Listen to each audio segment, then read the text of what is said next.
to return, who's a dangerous return man. Bill O'Brien, a Texans head coach, listed that as one of the key concerns today. Amy Fairbairn to open up the NFL playoffs. And it goes for a touchback. So here comes Josh Allen, who grew up in tiny Fireball, California, about 2 hours southeast of San Jose.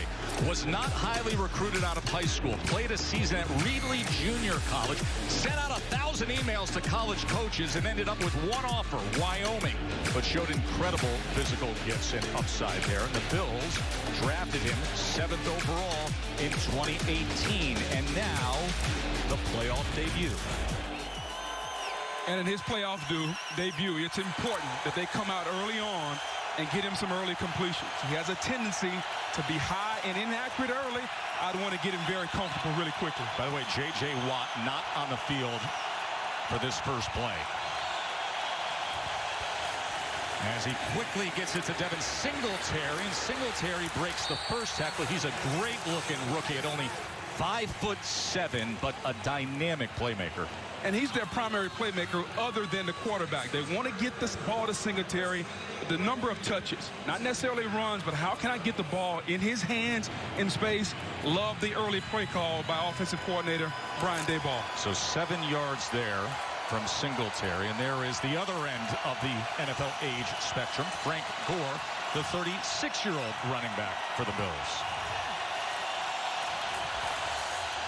And Gore will churn ahead for a first down. A first down that their offensive coordinator, Brian Daboll, said to us last night. He said, it's critical. We need to just settle in a bit. It's very important when you have a young football team to get them to settle down, especially the quarterback. Really nice job so far by Brian Daboll. The swing pass, the initial first down. Now, how can an offense that struggled to score points continue to keep this drive going? Bills offense with no first quarter touchdowns in the last 8 games.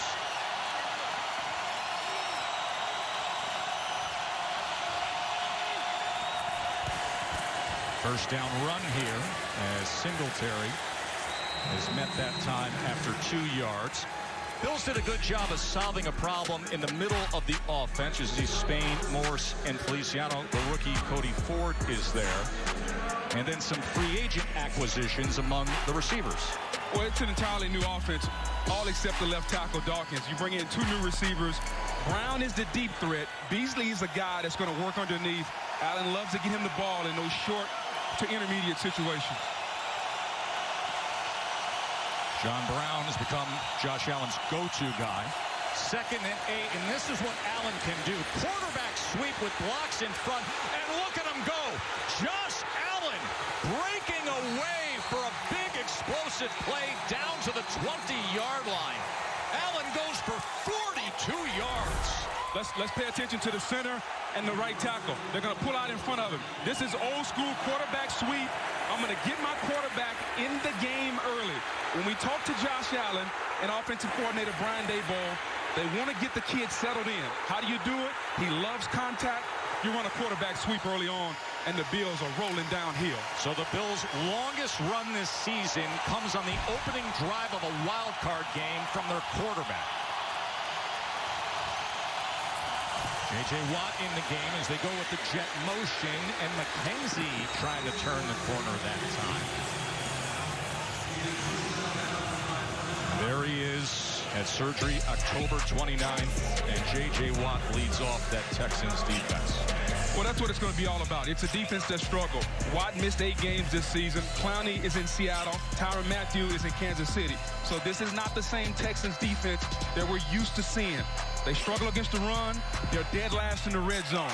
Can J.J. Watt make a difference physically and emotionally today for this team? Red zone defense was an NFL worst, 71.4% giving up touchdowns. 2nd and 6 now. End around. John Brown is going to look to pass. Looking for Allen. He's got it.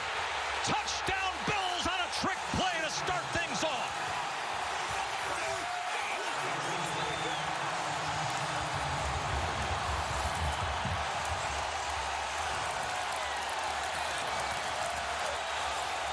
What playoff jitters for the young guy. I just love how they've come out and there's no fear. The swing pass to Singletary, then offensive coordinator Brian Daboll dials up John Brown, throwing it to the quarterback.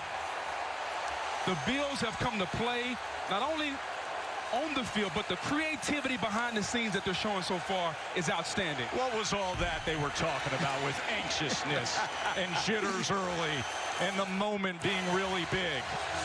An amazing opening drive for Buffalo. He had a 42-yard run, Josh Allen, and then his first catch ever, it was that, a 16-yard touchdown. 5 for $4? Who likes saving money? I like saving money. For $4, you can get a bacon cheeseburger, some fries, chicken nuggets, a drink, and a cookie. $4. I'm going to eat dinner, and then I'm going to eat late night. The 5 for $4 deal. Your way better. 1917 is 7 platoon, 30 seconds! filmmaking at its best. 1917 is a visual miracle. 1917 is the... As a defensive end, here's Whitney Merciless right here. He's at the right end position. When the ball goes the opposite way, you're going to hand it off to Brown now. At this point, when the quarterback crosses the defensive end's face, he's got to take it man-to-man. Whitney Merciless does it. Oh, my goodness. And he turns around and goes. It's too late at that point. Just the creativity we're seeing so far from Brian Daboll, and then the execution.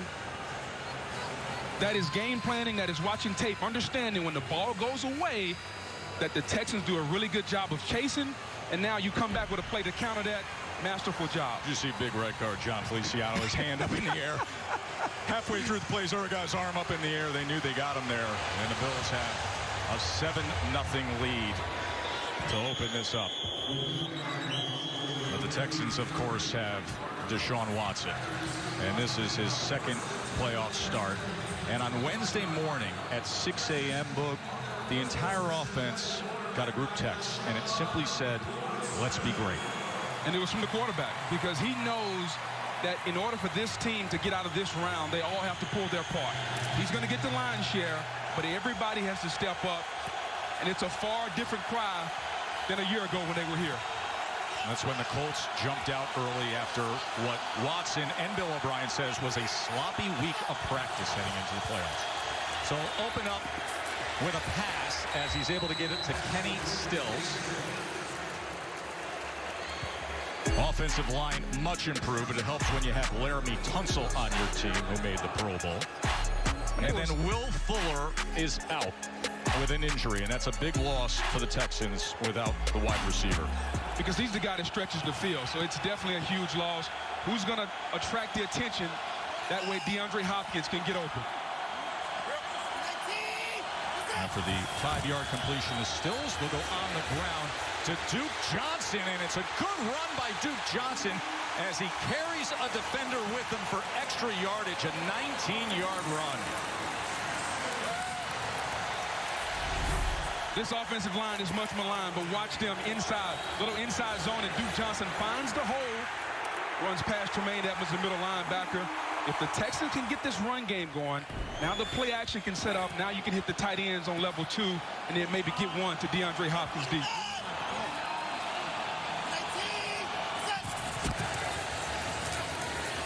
Carlos Hyde, as he's able to drive past midfield, tackled by Matt Milano.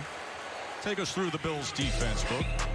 It's a fundamentally, technically sound defense that's led by their middle linebacker, Tremaine Edmonds. And I've been racking my brain all day, Tess, about who he reminds me of, and I've come up on one guy, and that's Brian Urlacher, a guy that's 6'4", 6'5", 250 pounds, playing the middle linebacker position. He's special. Edmonds only 21 years old. 2nd and 6 as Watson tries to dance free, but he can't as Jerry Hughes finally gets to him.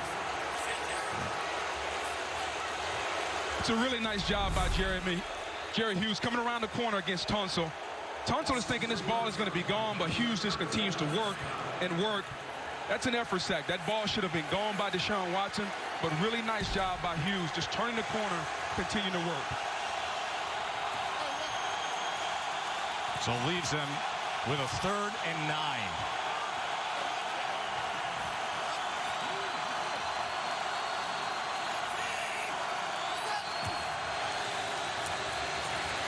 Third down pressure, gets free, pointing downfield, and gets it complete for a first down to Stills.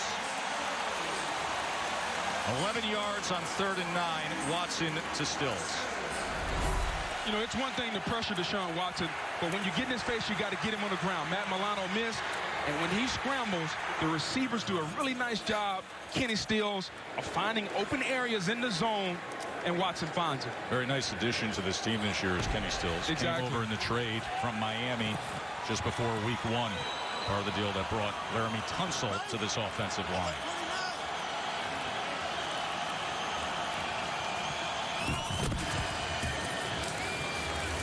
Carlos Hyde as Ed Oliver, who played his college ball right here in Houston, grew up nearby with the tackle there. So Bill O'Brien with this 10-win team. They won the AFC South for the 4th time in the last 5 seasons. Had those quality wins at Kansas City against the Patriots. The big one week 15 against Tennessee. But then what Baltimore was able to do to them. And then, you know, curious, a lot of people shaking their head over the Denver loss. So some real highs and some questionable lows, but a team that is a division winner again. 2nd and 9.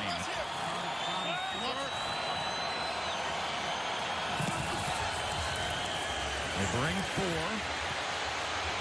4. Watson looking to tuck, and he just gets back to the line of scrimmage as the young Tremaine Edmonds was able to track with him. It's now 3rd and long again for the Texans. And already you see Deshaun Watson escaping the pocket. You know, Coach McDermott talked about it. I'm not going to spy him early on, but they may want to change that because Watson has broken the pocket a couple of times just to keep an eye on him, especially on this 3rd down, because he likes to improvise on this down especially. 8th play of their first possession here.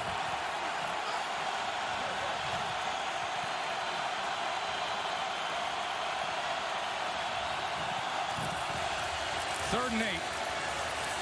Watson with time and over the middle as it was intended for Hopkins, and it's incomplete. The coverage came from Taron Johnson. It's just good tight man-to-man coverage that a lot of infighting. Yeah. Nothing there. You know, there's a lot of contact, but there's no turn. The hand is on the back, but it doesn't do anything.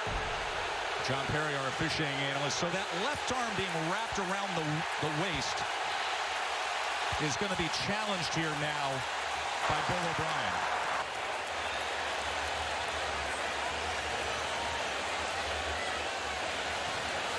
Third down incompletion, and the cascade of boos.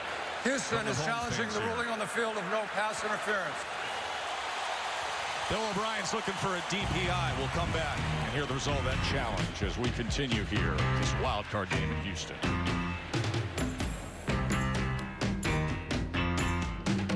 You leave it to me. I'll get your taxes in